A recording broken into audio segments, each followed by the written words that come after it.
बर' माहारिनि फरायसा आफादा जोंनि क'क्राझार प्रेस क्लाबनि जि प्रेस क्लाबनि गेजेरजों दिनै बेखौनो जों फोरमायनो लुबैदों दि मैयाहाय जे आसाम गभर्नमेन्टआ जे मोनसे डिसिसन लादों जोंनि बर' रावनि एगेन्स्टआव जाय जोंनि आसामनि सेक्रेटारियेटआवहाय जे जोंहा आसामनि लग' एसेम्ब्लिनि लग'आवहाय जे जोंनि बर' रावजों लिरजानाय बे रावखौहाय दिनै बिथांमोना बेनिफ्राय बोखारनो नागिरनायनि जि मोनसे डिसिसन बे डिसिसनखौ लानानै जों टटेलि बर' माहारियारि फरायसा आफादा जोङो निन्दा खालामदों आरो बेखौ मालाबाबो गनायनानै लानो हानाय जों नङा। दा बे प्रेस मिटनि गेजेरजों आं बेखौनो गुवारै फोरमायनो लुबैदों दि जेब्ला आसामा शिलंनिफ्राय केपिटेलखौ शिफ्ट खालामदोंमोन जोंनि दिसपुरावहाय आसामनि जि एसेम्ब्लिखौ बे समावहाय बे गासैबो जोंनि ट्राइबेल बेल्ट एन्ड ब्लक जि दिसपुर ट्राइबेल बेल्ट एन्ड ब्लकखौ रिजार्भ खालामनानै बिथांमोनहा दिनै बे एसेम्ब्लिखौ बानायनाय जादों आरो दिनै जों बेखौनो बुंनो थांगोन दि जोंनि हायावनो जोंनि बर'फोरनि हा जाय बियो दिसपुरा जोंनि सोरबा राभा गार' जोंनि कार्बिनि हा बियो बे ट्राइबेलफोरनि हा बे हायावनो बिथांमोना एसेम्ब्लिखौ बानायनानै आरो दिनै जोंनि बर' राव जाय बर' रावखौ भारत सरकारा दिनै जोंनि 8th शिड्युल हिसाबै दि मोनसे कन्स्टिटिउसनेल सेफगार्ड होखाबाय दि नेशनेल लेंगुवेज हिसाबै राष्ट्रीय भाषा हिसाबै रिकगनाइज होखाबाय बे भाषाखौनो बिथांमोना दिनै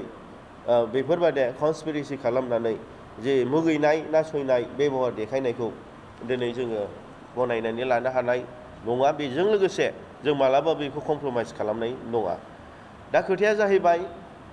दि जोंनि बर' रावा आसामिस भाषाजों समान 8th शिड्युलाव जोंहा इकुवेलि मोनथाय दं, समान मोनथाय दं। दिनै आसामिस भाषाया आसामाव थांनानै थानो हायोब्ला भारतनि राष्ट्रीय भाषा हिसाबै जोंनि बर' रावाबो बेजों समान थांनानै थानो हायो। आसामिस रावा दिनै जोंनिसिन मालाबाबो गोजौसिन जानो हाया, सुप्रिमेसि जानो हाया। जोंनि रावाबो बेजों समान एखे मर्यादा जोंहा मोननाय। दा बेनि थाखायनो जों बुंदों दि बारे बारे बिथांमोना दिनै जोंनि बर' रावखौ मुगैनाय नासयनाय फोजोबस्रांनो नागिरनाय जाय कनस्पिरेसि आरो केलेंकारिया बे बै समनिफ्रायनो जाबोदों। बिनि थाखायनो बर'फ्रा जोंनि बर' रावखौ होबथानो थाखाय फोथांनानै लानो थाखाय जों आन्दलनबो खालामनांदों आरो जोङो दिनै मुंख्लंबो जानांदों। आरो बारे बारे बेफोरो जोंनि गेजेराव मैयानि जे गिदिरथार मोनसे षड़यन्त्र दि जोंनि भाषानि बिरुदि दि मोनसे बिथांमोनहा माने जेनेरेल पार्पस कमिटियाव डिसिसन लायालासिनो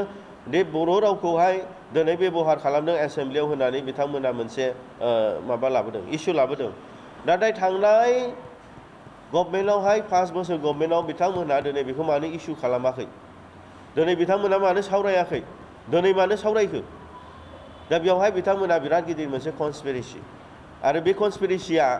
दिनै दानिल' नङा बै समनिफ्रायनो जाबाय थादों बर' भाषाखौ बर' रावखौ फोजोबस्रांनाया।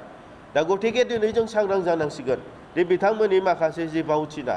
जि ड्रामा बेनिफ्राय जों सांग्रां जानांसिगोन। मानो होनोब्ला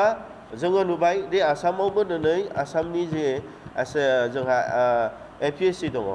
आसाम पाब्लिक सार्भिस कमिसननि जेखि एग्जामानो जाया मानो जों दिनै एसामिसजों दिनै जोङो माखासेखौ लिरनांगौ एबा रायलायनांगौ।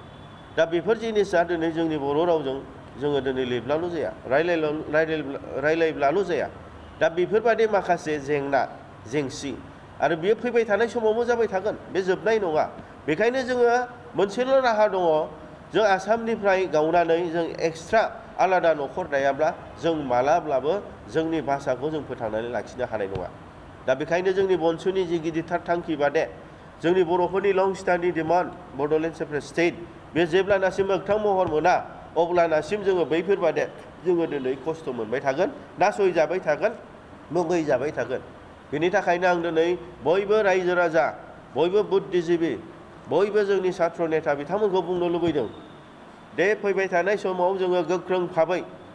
जों आन्दलन खालामनांगोन आरो आन्दलन खालामनायनि गेजेरजों जों जेब्लानासिम उदां जानो हाया, आलादा न'खर आसामनिफ्राय गावनानै जों सेपारेट स्टेट बड'लेण्डखौ सोरजिनो हाया अब्लानासिम जोंनि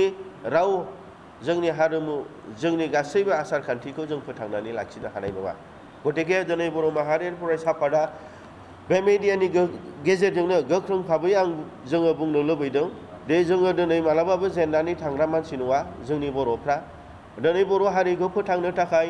जोंनि राव हारिमु थुनलाइखौ फोथांनो थाखाय गोबाङानो मुंख्लं जाखाबाय आरो बे लास्ट स्टेजाव जों मालाबाबो जेननायखौ जों लानायनि जों खुनुदिन जोंहा मोनसे माबा गैया। जों जेब्लायबो देरहानांगौ आरो जों जेब्लायबो देरहासार जागोन आरो खौसेयैनो जोंनि बर' माहारि फरायसा आफादजों जयैनो बयखौबो खामानि मावनानै जों जोंनि बर' हारिनि जे मोननांगौ मोन्थाय जे संबिधाननि मोन्थाय आरो जे कनस्टिटिउसनेल सेफगार्ड जोंहा दंखायो आरो जे आजै आजौमोन होलांनाय जे जोंनि हाखौ जों रैखाथि होनो थाखाय जों जे आवगायबोदों बेखौ मोगथां महर होनो थाखाय जेब्लायबो जों जयै खामानि मावलांगोन आरो बेखौनो बर' माहारियारि फरायसा आफादा